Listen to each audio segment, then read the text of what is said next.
Hey, hola, muy buenas, bienvenidos a este video en el cual veremos un tema sumamente interesante, los ataques informáticos a través del tiempo. En este video veremos 20 casos de ataques informáticos que han ocurrido a empresas, instituciones gubernamentales, creadores de contenido, grandes corporaciones, creo que lo mencioné, no me acuerdo. Y también veremos algunos virus. Para los virus hay una regla y es que tienen que haber generado un gran daño, haber marcado un precedente o algo, haber marcado un gran impacto que considere un daño mayor, ¿no? Para el listado que he hecho de los ataques informáticos, he tenido varios factores en cuenta. Haber marcado algún precedente, haber generado un gran daño, haber comprometido vidas humanas,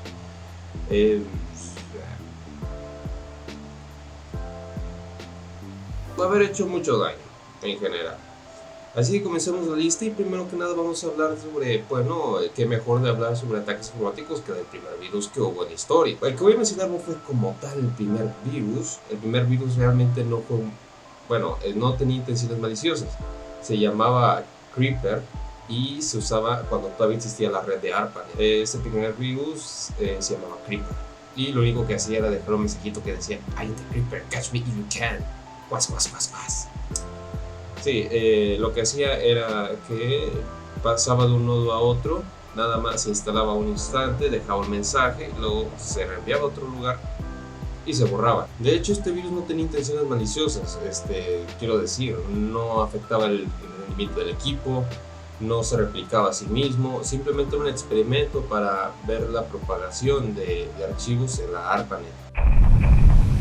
Ahora bien, ¿cuál sí fue el verdadero primer virus malicioso que hubo en la historia? Bueno, el primer virus malicioso de la historia se le conoció como Rabbit. Este primer virus lo que hacía era pues replicarse a sí mismo una y otra vez. Esta conducta de replicarse a sí mismo le ganó el nombre de Rabbit, porque ya saben, los conejos se reproducen en grandes cantidades.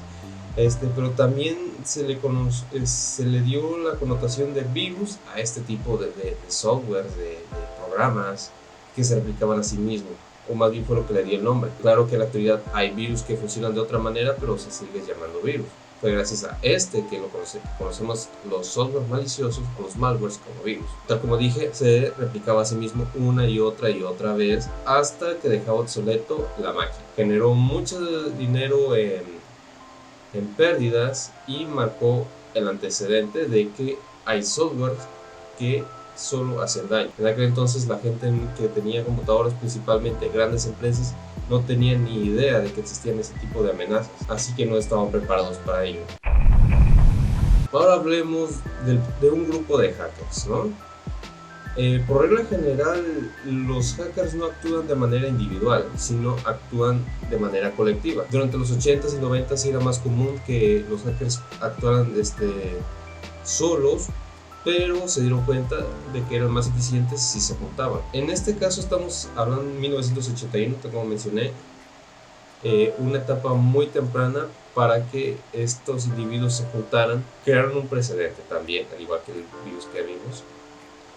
¿Qué hicieron? Hackearon un banco en Alemania, algo que nunca se había visto antes.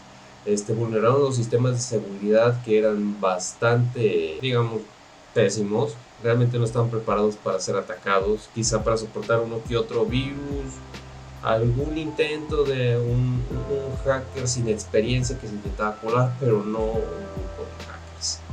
Se metieron al banco y desviaron cerca de 134,000 marcos, que al cambio de aquel entonces serían unos $100,000, que hoy en día serían pues mucho. Obviamente los directivos del banco se volvieron locos, estaban preocupadísimos cómo lo hicieron, cómo se metieron a su sistema y sobre todo el dinero, la mayor preocupación. Sin embargo, este grupo de hackers no eran malintencionados. De hecho, al día siguiente regresaron todo el dinero de forma íntegra, más el mensajito de que su sistema de seguridad tiene fallos, no arreglenlos. Así que podría decirse que tuvimos un gran alivio. Sin embargo, no todos los grupos de hackers son así. Ahora pasemos a palabras mayores, a cosas mucho más serias que no solo comprometen la integridad de sistemas de empresas, sino inclusive la información de gobiernos, seguridad nacional y sobre todo la seguridad de los ciudadanos. Año 1998. India. El gobierno indio consideró que una planta nuclear sería ideal para almacenar información tanto del gobierno como del ejército y demás datos de seguridad nacional, ya que, bueno, una planta nuclear cuenta con muchísimos controles de seguridad, por lo tanto, qué mejor lugar para guardar esta información que aquí. Lamentablemente, el grupo de hackers conocido como Milward vulneró el sistema, extrajo la información tanto del gobierno como del ejército, como operaciones nucleares y en general mucha información ultra delicada y ultra peligrosa. Afortunadamente los hackers decidieron no meterse con el sistema de la planta nuclear porque sabían que eso sí era demasiado peligroso.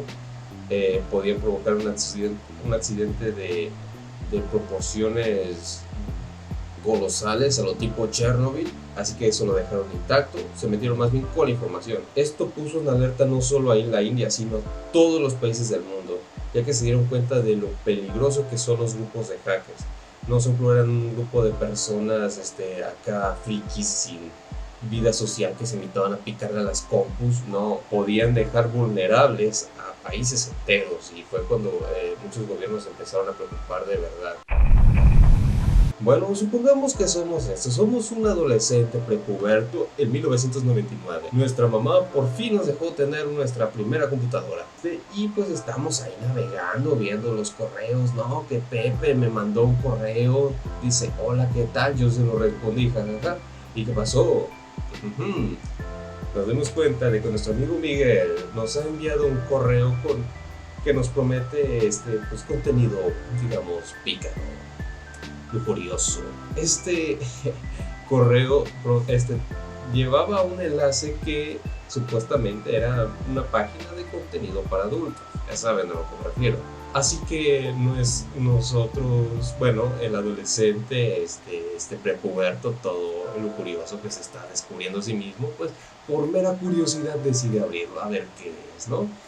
Lamentablemente para nuestro amigo prepuberto no va a encontrar lo que busca, sino un virus. Estoy hablando del virus Melissa, el cual se propagaba por correo electrónico. Cuando nosotros dábamos, o más bien cuando las personas de 1999, aquella fecha, daban a abrir a este enlace, lo que hacía era que, primero que nada, el virus se enviaba a nuestros contactos y a los contactos de nuestros contactos. ¿Y esto qué significó?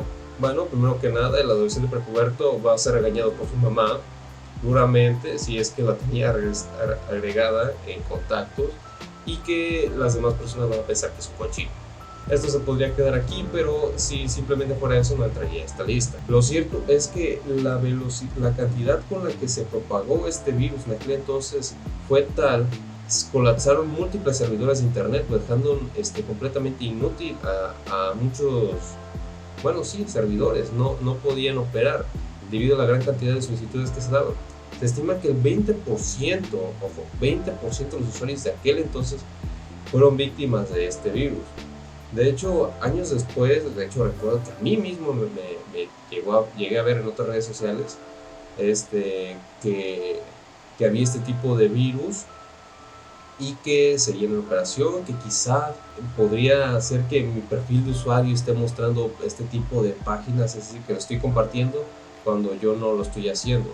Esto ya es simplemente una leyenda urbana, pero nació aquí. De hecho, también dio lugar a otro tipo de bromas, por ejemplo, las bromas de reenvía este correo a 7 personas, o esta mona fea, la cara del exorcista, pasará contigo la noche, o cosas así. Esos ya eran bromas un tanto más inocentes, pero este caso era un virus, aunque bueno, esas bromas inocentes a veces también tenían.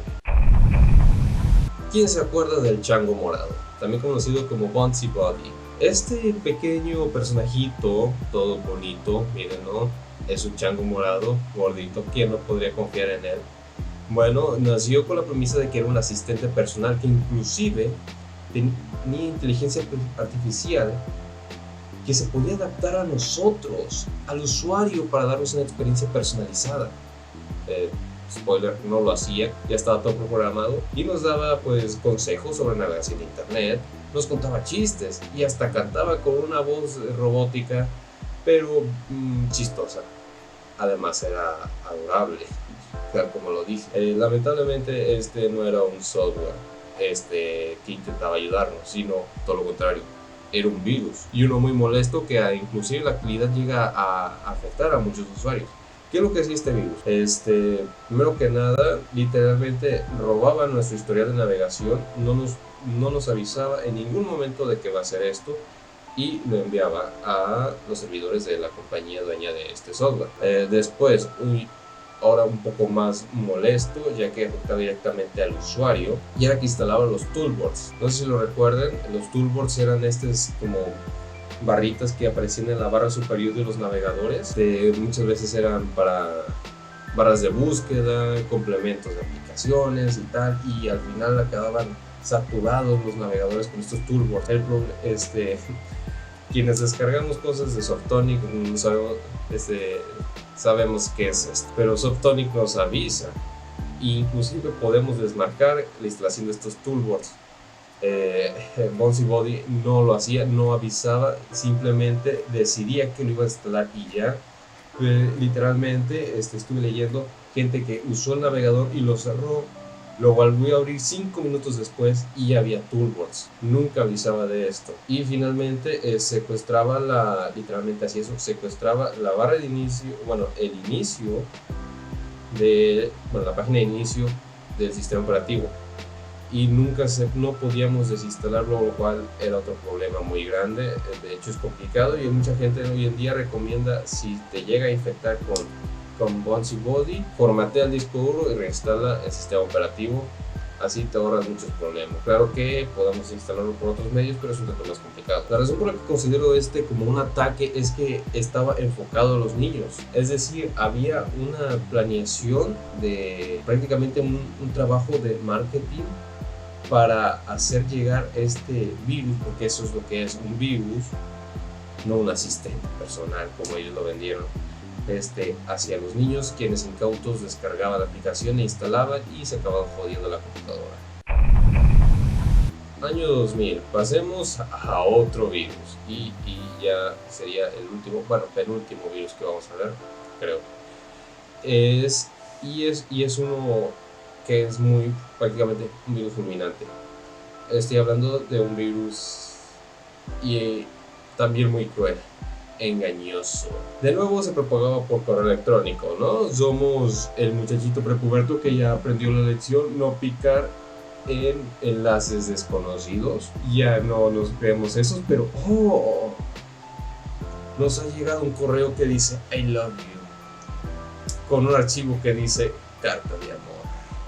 Y pues nosotros, adolescentes prepubertos, creíamos que Laurita finalmente cayó en mis encantos y se va a declarar por correo electrónico. Claro que sí iba a hacer eso. Así que abríamos la carta de amor. ¿Qué no era una carta de amor?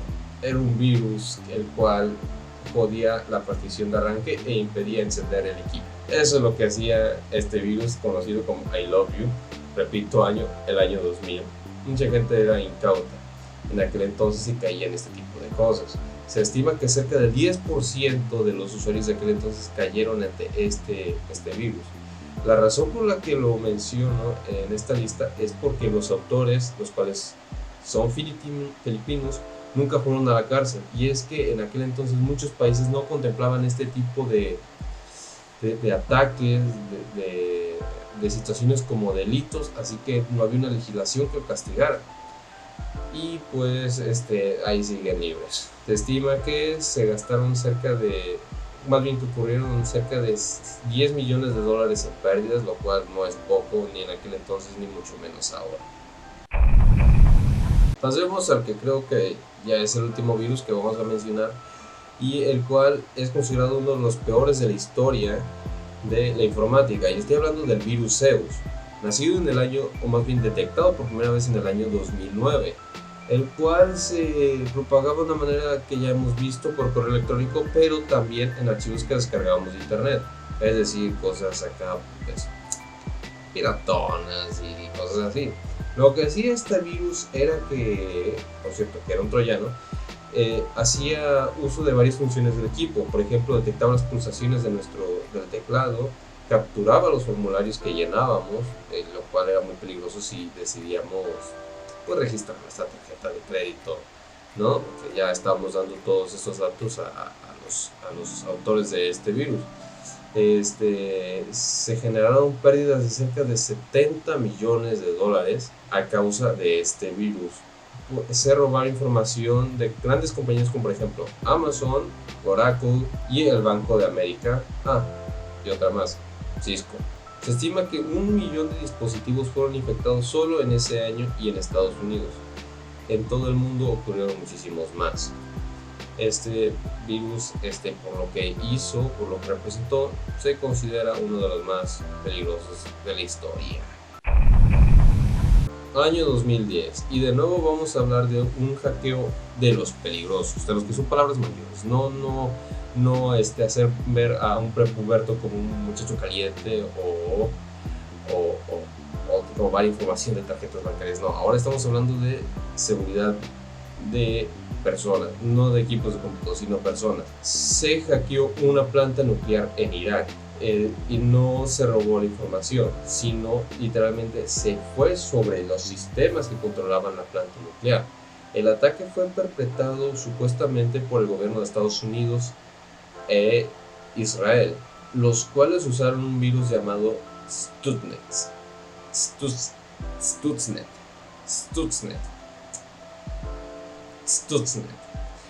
Este virus no pesaba más de 500 kilobytes, es decir, una canción actualmente puede pesar 10 o 20 veces más que este virus, que dejaba completamente expuesta una planta nuclear. No solo tomaba el control de los controles de la planta, sino que también enviaba reportes a los operadores de que todo se encontraba bien. Con ello se pudo haber provocado una catástrofe de nuevo, ya lo mencioné, de la escala de Chernobyl, si hubiera habido una fusión, un efecto dragón, este tipo de cosas que acaban en tragedias horribles que no solo repercuten al momento, sino muchísimos años después, que dejan inhabitable la zona. Y cómo se dieron cuenta de este ataque fue muy curioso. De hecho, no se dieron cuenta, de no ser porque Israel intentó hacer ataques todavía más ambiciosos, si cabe la posibilidad, ¿no?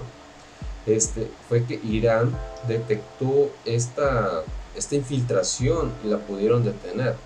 Es por eso que Israel no es muy querido en muchos lugares del mundo, y Estados Unidos tampoco.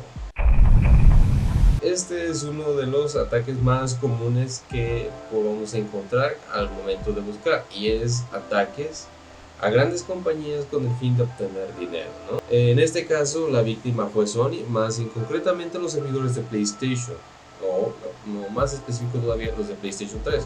Cerca de 1 millón de cuentas fueron vulneradas, y muchas de ellas tenían guardada información de sus tarjetas de crédito o débito para pues poder comprar juegos o contenido adicional, pagar servicios y bueno, demás cosas. Sony dijo básicamente en un comunicado algo así como: no es cierto, no fueron 1 millón, nada más fueron 37,000, que aunque no hayan sido 10,000 siguen siendo muchas. Por el modo en el que se dieron cuenta, de hecho no duraron mucho en darse cuenta y pudieron detenerse. De haber durado más, quién sabe cuántas cuentas hubieran sido vulneradas. Obviamente usaron un software que hizo de manera automatizó el proceso de recuperación de los datos de los usuarios. El grupo de hackers que hicieron este ataque son conocidos como Lulzsec. Año 2016. Ahora veremos un ataque, no una empresa, sino una organización gubernamental, o mejor dicho, 2 organizaciones gubernamentales, y 2 de las más poderosas del mundo. Estoy hablando del FBI y de la CIA. Nada más con decir eso ya estoy diciendo mucho. El ataque fue hecho, lo más impresionante, por no un grupo, como usualmente vemos, sino por una sola persona. Y más impresionante aún, esta persona tenía 16 años en aquel entonces. Es decir, un chavito de 16 años logró entrar a los dos a las dos organizaciones de inteligencia más, digamos, poderosas del mundo. Extrajo información sensible de personal, investigaciones que se estaban llevando a cabo. Entre la información de los usuarios que se extrajo eran nombres, direcciones, correos electrónicos e inclusive tarjetas de crédito, débito y cuentas bancarias en general. Cuando se le preguntó por qué lo hizo, por qué hizo ese ataque, dijo que era simpatizante de los palestinos y que no le gustaba cómo actuaba Estados Unidos sobre este país. Yo creo que nadie está de acuerdo con cómo actúa Estados Unidos sobre Medio Oriente o Latinoamérica o ningún otro país. Pero en una opinión ya propiamente personal, creo que este muchacho sí es impresionante. Por cierto, no he mencionado, su seudónimo es Kaka. No solo usó esto último como excusa de ser simpatizante a los palestinos, ya que en las fuentes que consulté no informa que haya mandado esta información a este país o algo. De hecho, lo puso en Twitter, que hackeó a la FBI y la CIA. Creo que hizo la hazaña y que presumió de ello. Y cuando lo cacharon, pues inventó esa excusa. Pero eso ya es una opinión propiamente mía. El botnet más poderoso de la historia para ataques de DDoS. Estoy hablando de Murai. En el año 2016 se registraron múltiples ataques a servidores de grandes compañías. Nadie sabía quién los hacía ni por qué, solo sabían que literalmente dejaban inútiles los servidores durante horas. Esto se hacía por ataques, tal como dije antes, de DDoS usando un botnet, el botnet Murai. Mencionar brevemente que es un ataque de DDoS. Básicamente sería que una IP manda muchas peticiones a un servidor. Propiamente una IP, por más que mande peticiones, no va a tumbar un servidor grande, pero si se juntan cientos, miles o cientos de miles, ahora sí podría colapsar al servidor. Los ataques de DDoS toman de manera ilegítima, por así decirlo, sin el consentimiento de dispositivos como routers, modems, cámaras de seguridad, equipos de cómputo, teléfonos, smartwatch y prácticamente cualquier cosa que tenga un IP, una MAC address, básicamente que se conecte a internet para lograr esos ataques. El botnet Murai lo que hacía era que buscaba algún nodo, un router por ejemplo, trataba de acceder de manera forzada, intentando algunas de los usuarios y las contraseñas más comunes que se suelen usar de manera predeterminada. Si lograba acceder a este nodo, después se propagaba a los otros nodos que estaban conectados al atacado y se repetía el proceso una y otra vez.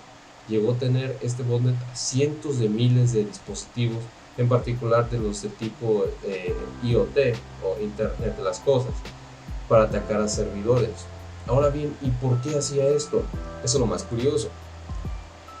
Luego de que equipos de investigadores de ciberseguridad de todo el mundo, tanto de grandes compañías como gente que es, digamos, un poco aficionada, no hacía esto por mero amor al arte, encontraron un patrón.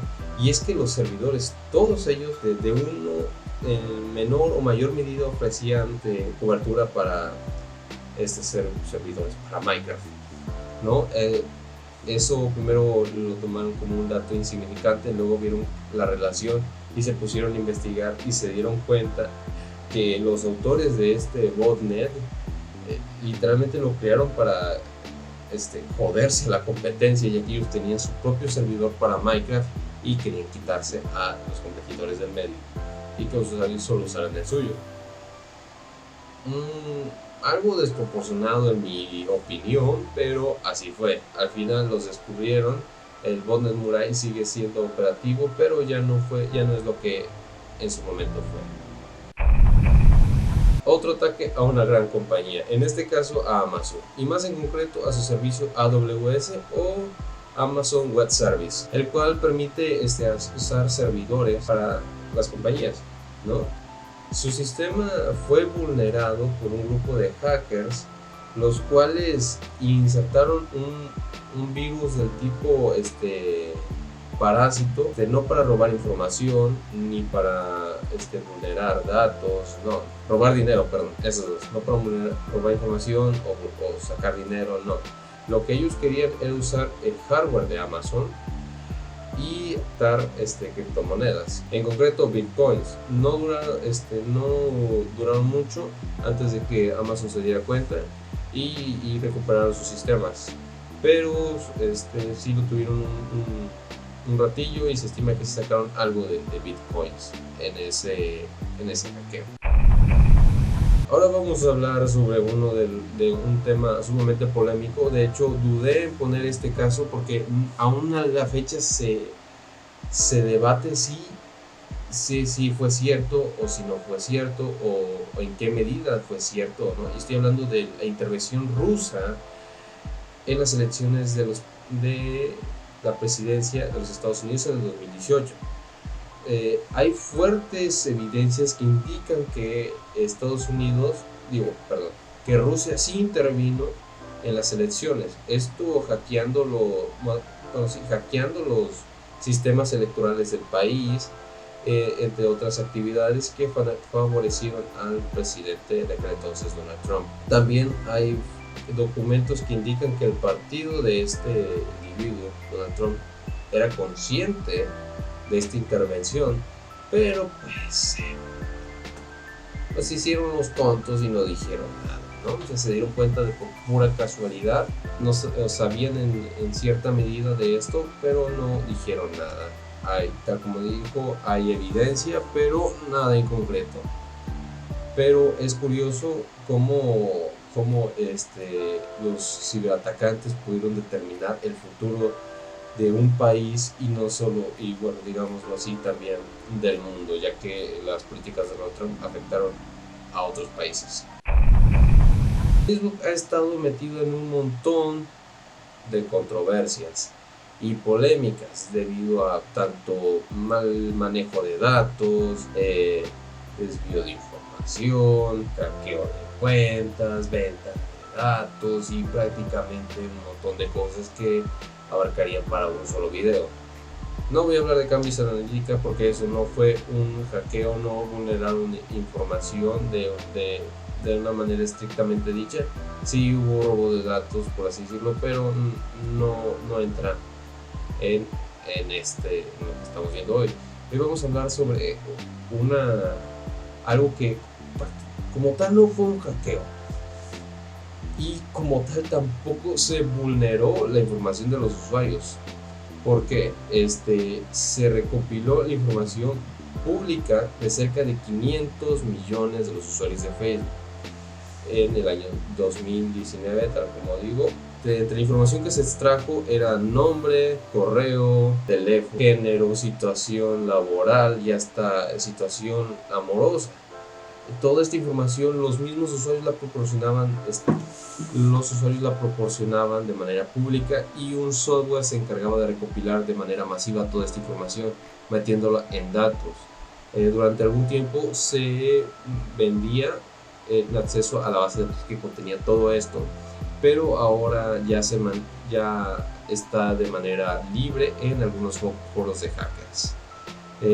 Tal como digo, propiamente no fue un hackeo porque toda la información era pública por parte de los usuarios, pero sí se dio el caso de que se recopiló de forma masiva y quieras que no, toda esta información puede ser usada para fines tanto buenos como de marketing, pero para eso hay otras tácticas mucho más eficientes, como para cosas un tanto más turbias e ilegales. Mantengámonos en este año de nuevo, 2019, pero ahora a finales del año. Petróleos Mexicanos, también conocido como Pemex, fue atacado por ciberdelincuentes, los cuales secuestraron la información y pedían como rescate por todo esto exactamente 565 bitcoins, los cuales al cambio en aquel entonces eran unos $4.9 millones. Obviamente no pagó Petróleos Mexicanos ni aunque quisiera, porque no le iban a autorizar todo ese presupuesto.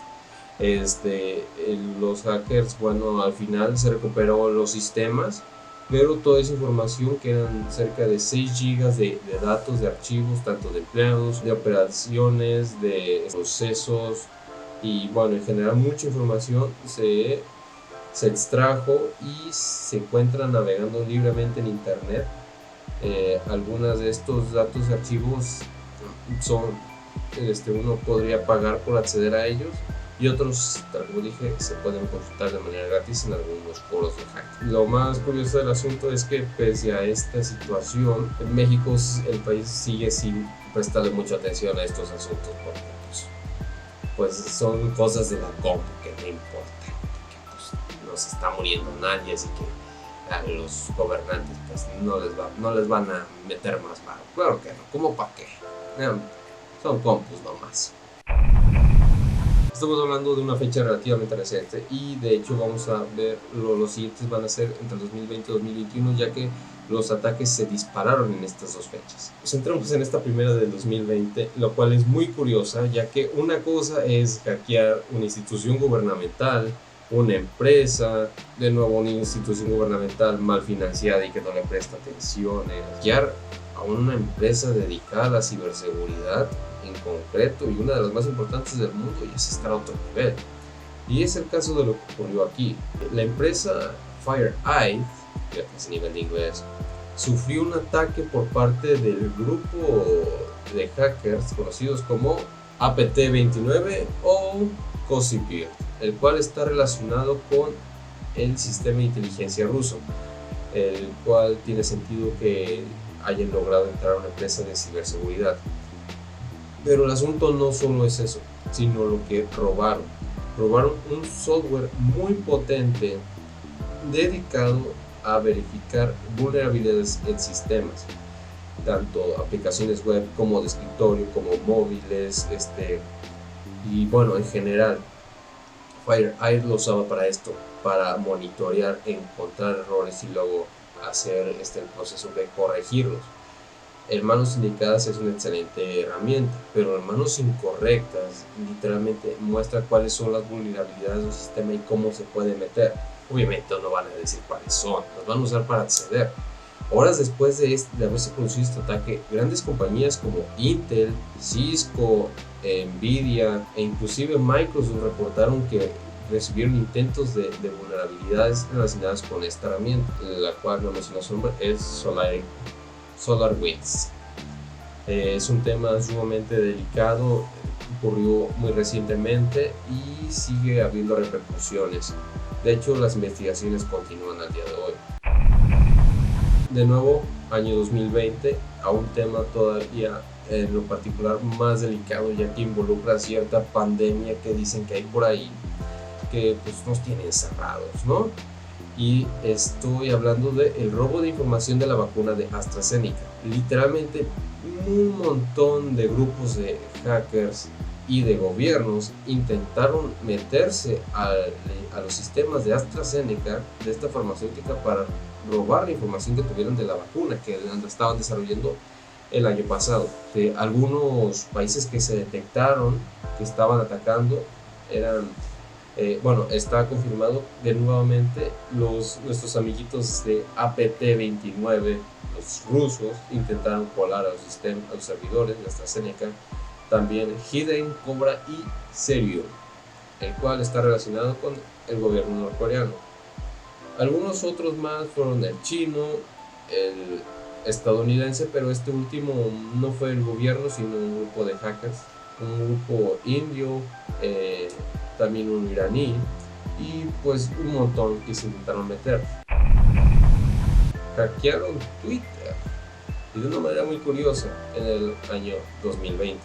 Y es que uno de los métodos más comunes que se hay para vulnerar sistemas, aparte de la ingeniería social, es que un empleado interno o algunos empleados internos colaboren con el grupo de atacantes para vulnerar el sistema, tal como fue el caso de Twitter, el cual empleado dio acceso a un grupo de atacantes, como mencioné, para poder acceder a varias de las cuentas del sistema, bueno, a varias de las herramientas del sistema y con ello usar varias cuentas de los usuarios, tales como algunos de ellos fueron Barack Obama, Joe Biden, Bill Gates, Jeff Bezos, Elon Musk, entre algunas otras grandes eminencias, gente poderosa, gente rica, millonaria, que decían, que invitaban a la gente a comprar bitcoins, ¿no? O partes de bitcoins. Más o menos el tweet decía algo así como, no, pues métete a esta liga, compra bitcoins y mándalo acá y yo me encargaré de regresarte el doble. Si compras un bitcoin te daré dos, ¿no? Y pues son tweets de cuentas verificadas, no era una cuenta pues otra que hicieron la semana pasada. Era una cuenta que estaban los tweets de todo lo que habían puesto estos personajes, te invitaban y pues la gente pues decía, bueno, pues una buena oportunidad, ¿no? Pero pues obviamente estas personas no tuitearon esto, era una estafa total. Y relacionado con el punto anterior, vemos otro hackeo, un tanto ahora sí, más bien por culpa de las víctimas. Y era, bueno, voy a usar el ejemplo del Fede Lobo, al que le hackearon su canal, Fede Wolf. Pero no fue el único caso, sino fueron un montón de otros youtubers. De cómo eran hackeadas estas personas, bueno, tal como podemos intuir, ellos reciben ofertas de para hacer publicidad o de trabajo de grandes marcas que les envían correos. Muchas veces estos correos vienen enlaces para acceder a cierto contenido, por ejemplo, ver productos o ver un software y tal, bueno. Así es como se manejan estas personas, ¿no? Y bueno, pero un grupo de hackers rusos se usaron este esquema de negocios que utilizan estos personajes, pues para enviarles un link que vulneraba sus cuentas, haciendo control de sus canales y empezar a proyectar transmisiones de inversiones en bitcoins, que obviamente eran estafas totales. Al final de la transmisión pues ya borraban el canal nomás porque sí. La mayoría, si no es que todos los que fueron víctimas, los creadores de contenido pudieron recuperar sus canales, se los devolvió YouTube, pero es algo que fue muy sonado a finales del año pasado. Y finalmente vemos un caso muy curioso que nos dice que sí te puede llover sobre mojado, que a pesar de que te ha ido mal, no necesariamente te va a ir mejor, sino mucho peor. Estoy hablando de un caso muy reciente que ocurrió este año, 2021, a principios, y me refiero al hackeo que sufrió la compañía CD Projekt Red. Esta compañía se envolvió en la polémica por el lanzamiento de su título Cyberpunk 2077, el cual estaba lleno de bugs para las consolas de anterior generación e inclusive las de esta generación. Perdieron mucho dinero, los demandaron sus inversionistas y hasta grupos de personas se unieron para pues tirarles tierra y inclusive intentar demandar. Pero pese a ello la compañía decidió, bueno, nos ve mal, pero pues vamos a rifárnosla, vamos a demostrar quiénes somos, vamos a arreglar nuestros errores, vamos a lograr recuperar la confianza que nos tenían los usuarios, y los hackearon a principios de este año. Un grupo de hackers rusos se metieron en sus sistemas usando dos softwares. El primero era Cobalt Strike, el cual se usa para emular ataques, pero también puede hacer ataques reales. Ya lo usaron para hackear a varias compañías en Brasil en el año 2017, si no mal me equivoco, aunque no estoy seguro de eso. Y un ransomware, más en concreto el de Hello Kitty Ransomware. Entre la información que extrajeron había información sensible de empleados, de inversionistas, de directivos. Pero no solo se quedó ahí, sino que también extrajeron información de contabilidad, de operaciones, de marketing y de muchas otras áreas. Y lo que es todavía peor, si cabe, que también extrajeron el código fuente de juegos como el Cyberpunk 2077, The Witcher 3, una versión que aún no sale de The Witcher 3 y otro juego de cartitas que a nadie le importa, pero pues sigue siendo robo. Pidieron un rescate por todo esto. CD Projekt Red les dijo no les vamos a dar nada, y no les respondieron ya, así que el grupo de hackers rusos subastaron todos estos datos, creo que por $1 millón o por varios millones de dólares,